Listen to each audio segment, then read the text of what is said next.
I don't even know what I just watched in Philadelphia. No idea. Listen, oh man.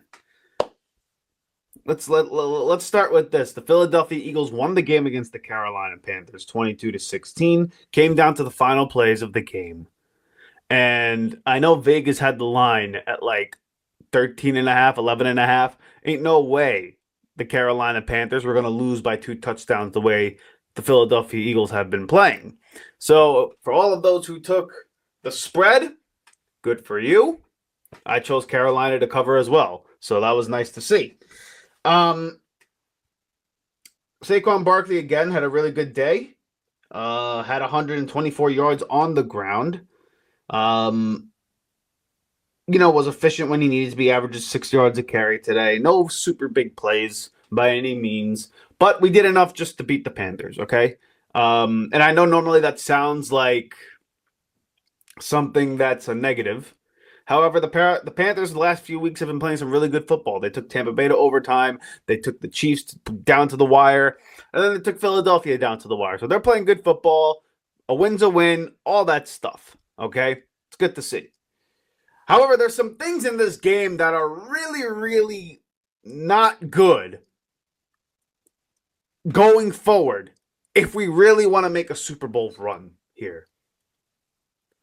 This passing game in Philadelphia right now, Kaputz, as a friend of mine would say. It's horrific. And I know, look, I don't need, guys, Jalen Hurts to be this 300-yard, drop back quarterback. I don't care about yardage. I don't care about big gaudy numbers, right? Look, and in the end, he had 3 touchdowns on the day, okay? 14 for 21. He had 108 yards, and he had 59 on the ground with a touchdown on the tush push, okay? He had a big 35-yard run to go from third down to first down into the goal line, right? So he did some good stuff today, and I don't want to take it away from him. However, if you really want to go for a Super Bowl and you want to make a run, the team stat box score, counting all the sacks, counting all the yard, all that stuff, the Philadelphia Eagles netted 83 yards through the air. In an NFL today that's designed to be quarterback friendly and for you to be able to pass the ball up and down the field, 83 yards is not going to cut it. You're lucky. You are lucky you played the Carolina Panthers, who, yes, have been playing good ball, but don't have the talent to out-talent you. And even today, Carolina lost the game more than Philadelphia went out and won the game. All right? Now, we understood it was a trap game and all that jazz. So those are things that are going to happen in the NFL. It's the NFL.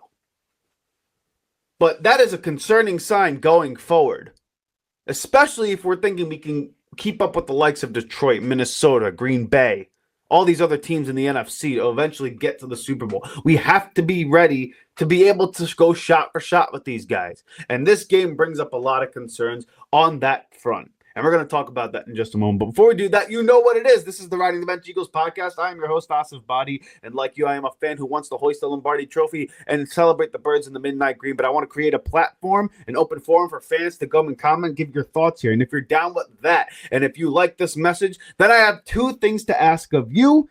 Hit the like and subscribe button below. It helps me get out to all of the Eagle fans as much as possible. And subscribe so that you can get notified whenever more content about the birds in the midnight green via the Riding the Bench podcast comes your way. Okay? Now with that, let's talk about this game. Some of the good stuff that happened in this game, again, like I said, Saquon Barkley played well. On the defensive side of the ball, Jalen Carter, guys. That boy, that guy, that man-child, he's a stud. He's an absolute stud. He continues, since the bye week, he has continued to just show why he was worth the number 9 pick. Why he was proven to be now, on a talent perspective, capable of being the number 1 overall pick in that draft. And people would have taken him number 1 overall if he didn't have the off-the-field issues. But he has come to Philadelphia and been an absolutely sensational ball player, wrecking games, making big plays when he needs to. He's been exceptional on the defensive line here. Zack Baun, what a find he was. Holy crap, what a find he was. This guy makes a play. Game after game after game after game. The guy is exceptional at linebacker, instincts, speed, reading coverages. I mean, the guy just knows where to be, when to be. He's been unbelievable. You can't block him, he gets a sack. You can't block him, he gets a tackle for loss. He drops back, makes a big pass breakup in the end zone. Coverage, tackling. He's been one of the best players in Philadelphia this year. Jalen Carter and him are probably, in my opinion, number 1 and 2. Then followed by the rookie cornerbacks after that. But he's been unbelievable this year. Completely changes the landscape of this defense. Without him, we don't win 9 straight football games. Without him, we're not a 10 to 11 win team. Without this guy, without Zack Baun, ladies and gentlemen, this defense does not work. He completely changes the math for our defensive unit. Unbelievable he's been. Unbelievable.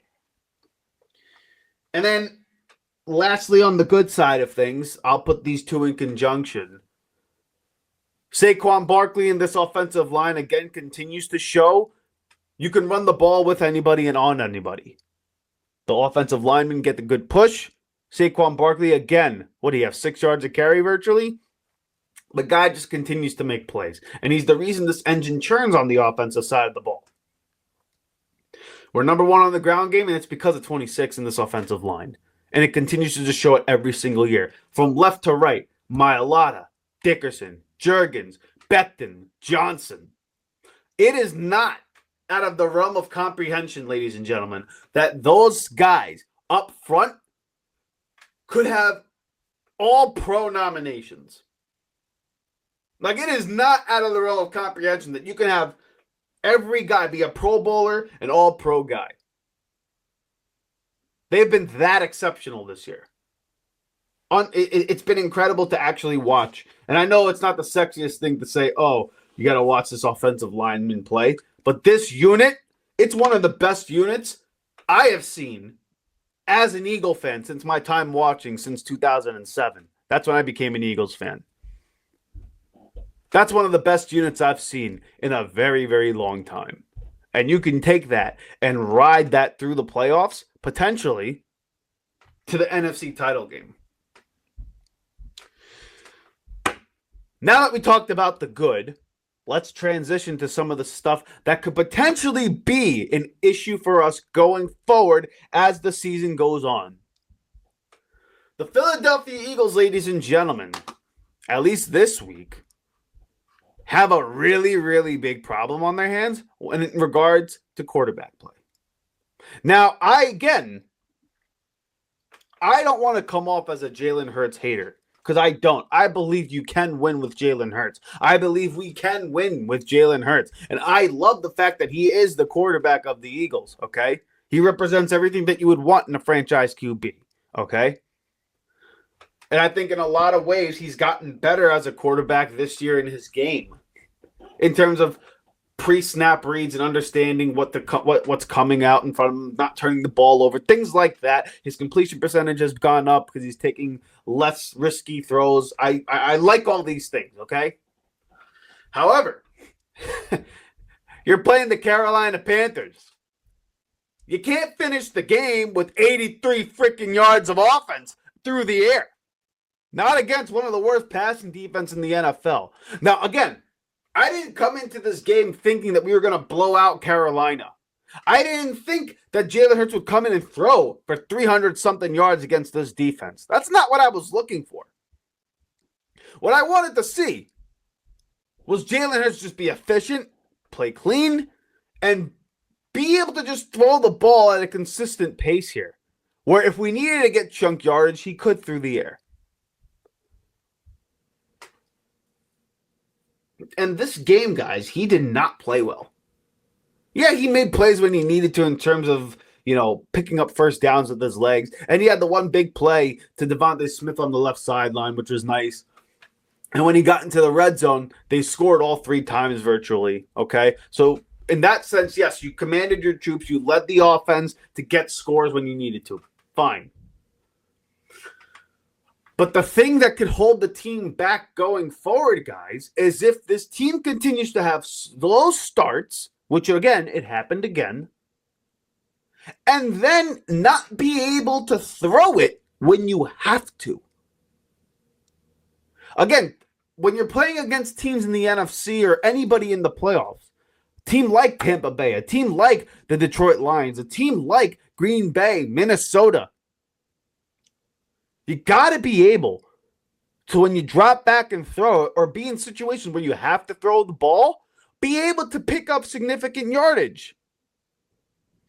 This offense this year, with Kellen Moore, Sirianni, Jalen Hurts in particular, have not proven at all that they can consistently drop back and throw the football when they need to. And again, I'm saying this as a fan who wants it to be game manager type of play, run the ball, be efficient on third down, and when you have to pick up 3rd and 7, you get 8 to 10 yards through the air or something like that, okay? That's what I'm looking for.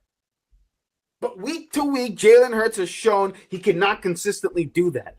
What's going to happen now? So let me ask you this question now. Let me pose the hypothetical to all Eagle fans out there.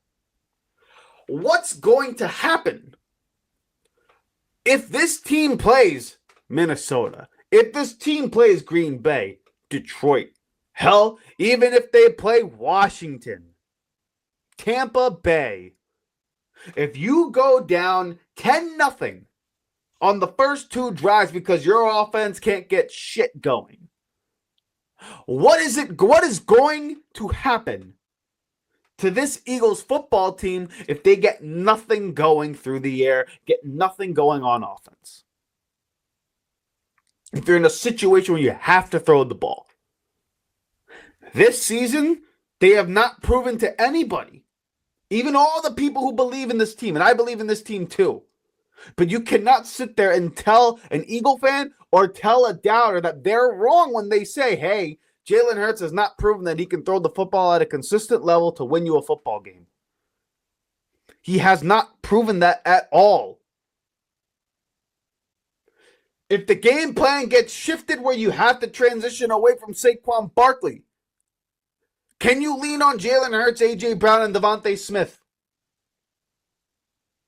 This season, no, you can't. And that's a scary proposition for any Eagle fan out there. And nobody can deny it. You can't look at what you saw against the Panthers and say, yeah, this is the guy that can lead me to the promised land at a consistent level week after week after week. And I know you're going to throw wins at me. They're going to say, hey, we're 11-2. We won 9 straight. What's the problem here? The problem is when you have to throw the ball, when you need big plays from your quarterback, can you get them at a consistent pace to not only keep the defense honest, but if you're behind, to come back and win the ball game? And in that sense, guys, Jalen Hurts has gotten worse. He has regressed in that department. I didn't have that question even last season with Jalen Hurts throwing the ball. I have that question now. And it's a valid one. And you can't convince Eagle fans otherwise because there's no proof this season that shows you, hey, when you're down, he will come back through the air and make the plays to win the game. There is no proof in the pudding in that respect.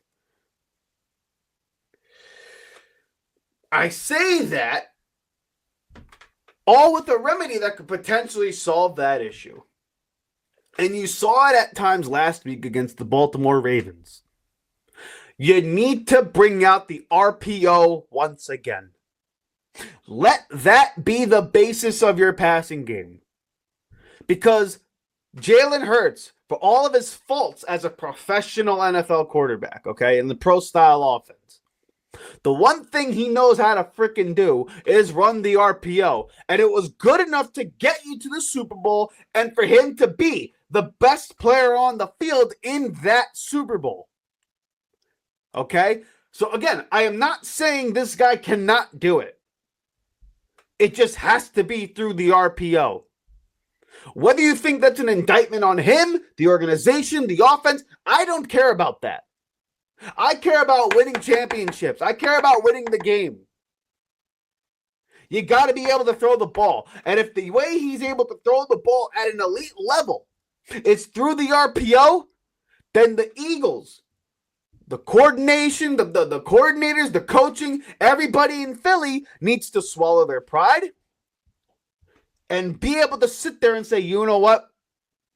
We're not optimizing the potential of this team right now by running this offense. We need to get back to the RPO. Let the decision-making be quick, easy decisions where it becomes a numbers game. Because we've seen him operate that offense and be exceptional doing it. So that would be the change that I would make going forward for this season. Run the RPO once again, and you will see a different quarterback. And if you get a different quarterback, a more explosive quarterback, a more prolific passing game from the RPO, this team with this defense and this running game, it could be anybody in the NFL, including the Kansas City Chiefs. Absolutely. And there's no denying that. Nobody can tell me otherwise. So yeah, takeaways from this game. This passing game officially is horrific. There's no denying it anymore. And if that's the passing game you're going to get in the playoffs, you're not beating Detroit. Not in Detroit. You have to have a home playoff game in order for that to happen. And even then, that's a shaky proposition. Because if you can't throw it on anybody, you got big problems. Oh, jeez. Again, 9 wins straight, you'll take it. But now we got to play Pittsburgh. It's not the Carolina Panthers defense. This is an elite defense you're going to be going up against. And Jalen Hurts takes a lot of sacks, not throwing the ball well. It could potentially be a game where he gets a turnover or two here and it can cost you the game. So Philadelphia is going to have to look themselves in the mirror despite a win. Look themselves in the mirror and understand that, hey, we still have a lot of work to do going forward if we want to achieve the ultimate goal. And the ultimate goal for this team right now is to hoist, not get to, hoist a Super Bowl trophy. And they're a long ways away from doing that at this moment. Hey, thank you so much for watching the Riding the Bench Eagles podcast. If you want to continue to support the channel, please hit the like and subscribe button down below. Also, check us out on Instagram and TikTok at Riding the Bench Eagles Pod. We're also on Apple Podcasts, Spotify, iHeartRadio, you name it, we're on there. Thank you so much for listening, and please join us next time here at the Riding the Bench Eagles podcast.